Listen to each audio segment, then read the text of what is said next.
देश में बीमा क्षेत्र का दायरा अब बढ़ने वाला है। बीमा नियामक IRDA ने इस उद्योग में बड़े पैमाने पर सुधार का प्रस्ताव किया है। इस कवायद का लक्ष्य वर्ष 2047 तक देश के हर नागरिक को जीवन, स्वास्थ्य और संपत्ति बीमा कवर मुहैया कराना है। ये बीमा उद्योग में अब तक के सबसे बड़े सुधार हैं। देश में अभी बीमा का दायरा बहुत ही सीमित है। IRDA की ही रिपोर्ट बताती है कि वर्ष 2020-21 में देश में बीमा की पहुंच महज 4.2% थी। इसका मतलब है कि देश की GDP में बीमा प्रीमियम की राशि का मात्र 4.2% योगदान है। बीमा की पहुंच बढ़ाने के लिए ही नियामक पिछले कुछ महीनों से ताबड़तोड़ फैसले ले रहा है। नियामक की सोच है कि बीमा उद्योग में ज्यादा से ज्यादा कंपनियां आए जो ग्राहकों की जरूरत के हिसाब से उत्पाद मुहैया कराएं। इसी सोच के तहत नई बीमा कंपनियों के पंजीयन की प्रक्रिया को आसान बनाया गया है। निजी क्षेत्र के निवेश को बढ़ावा देने के लिए तमाम तरह के नियमों में ढील दी गई है।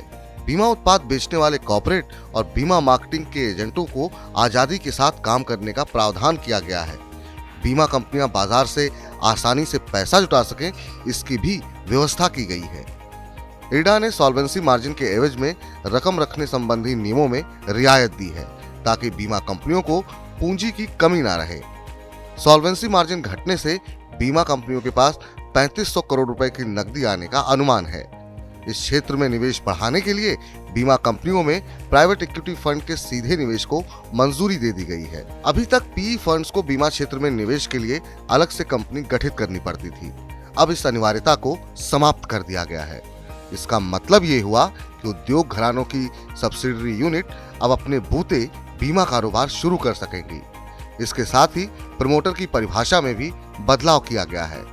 अभी तक 10% से ज्यादा इक्विटी रखने वालों को ही प्रमोटर माना जाता था। अब इस सीमा को बढ़ाकर 25% कर दिया गया है। नियामक ने बीमा कंपनी की कुल पेड अप कैपिटल की 25% तक हिस्सेदारी एकल निवेशक के पास रहने की मंजूरी दे दी है। यानी अब कंपनियां आजादी के साथ अपने कारोबार को रफ्तार दे पाएंगी। नियामक ने बीमा सुगम पोर्टल शुरू करने का खाका तैयार कर लिया है। इससे आम लोगों के बीच बीमा की पहुंच बढ़ाने में मदद मिलेगी। माना जा रहा है कि जिस तरह डिजिटल लेन देन में UPI से क्रांति आई है, उसी तरह ये पोर्टल देश में बीमा की पहुंच बढ़ाने में क्रांतिकारी कदम साबित होगा। मनी 9 के लिए देवेंद्र शर्मा।